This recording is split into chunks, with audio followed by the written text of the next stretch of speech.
નમસ્કાર, આપ જોઈ રહ્યા છો નેશન પ્લસ ન્યૂઝ. હું છું આપની સાથે હેતલ ભગત.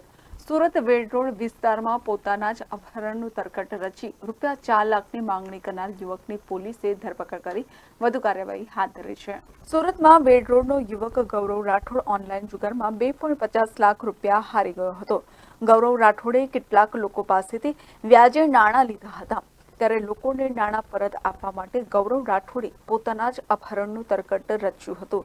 ગૌતમ રાઠોડે અલગ અલગ નંબરથી ફોન કરીને ₹4 લાખની માંગણી કરી હતી. ત્યારે પોલીસે ગણતરીના કલાકોમાં જ અપહરણના તરકટનો ભેદ ઉકેલ્યો હતો. પોલીસે ગૌતમ રાઠોડ વિરુદ્ધ ગુનો નોંધ્યો હતો.